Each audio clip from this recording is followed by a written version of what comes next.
you had said that the U.S. needs to be prepared to use military force to strike military targets of the Assad regime. Donald Trump last night said, I haven't talked to him about it, meaning you. And no, he disagrees with that. Have you talked to Donald Trump about your thoughts on Syria? I've talked to him about our policy, and frankly, I've got a lot of respect for Martha Raddatz, but she just misrepresented the statement that I made in my national debate, frankly, Allison. Well, you know, the question that I got was about Aleppo, it was about humanitarian aid. Yes. Well, if I can answer for a second.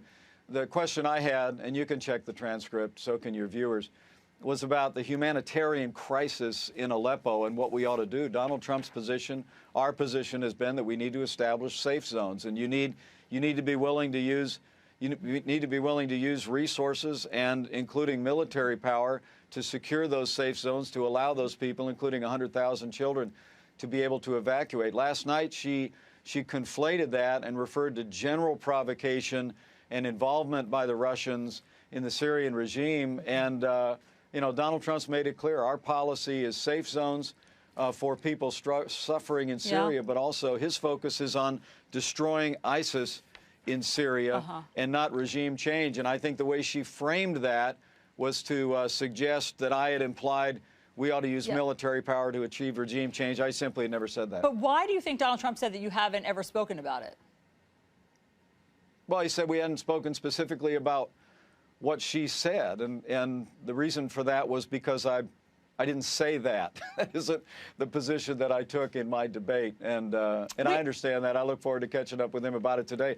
But the point is, she broadened it into a general, what does America do with Russian provocation in the Assad regime? I was speaking specifically about securing the safe zones, and for heaven's sakes, Allison, we have a humanitarian crisis there, 100,000 children in harm's way in Aleppo.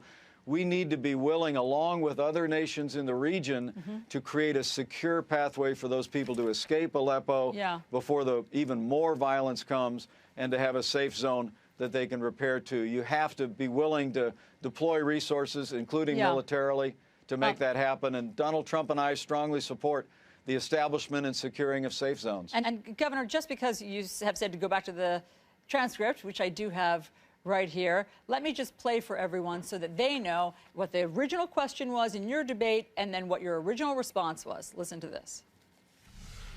Does the U.S. have a responsibility to protect civilians and prevent mass casualties on this scale? Governor Pence. I just have to tell you that the provocations by Russia need to be met with American strength.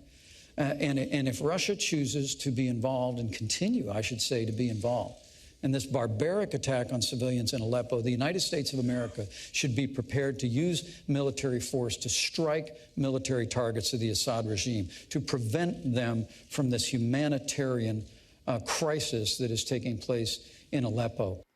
Governor, we only have 20 seconds left in your window, but it wasn't just about safe zones. I mean, you talk about the provocations by Russia need to be met with American strength. I was about to thank you for playing the clip because you just confirmed everything I said to you. It's about being willing to use military force to prevent a further humanitarian crisis, to establish safe zones and allow people to escape the horrors of further barbaric action in Aleppo. Allison, plus you cut that a little bit. There was actually more that I said there. So your folks can go back and look at the whole transcript. But at the end of the day, Donald Trump and I stand shoulder to shoulder in this campaign.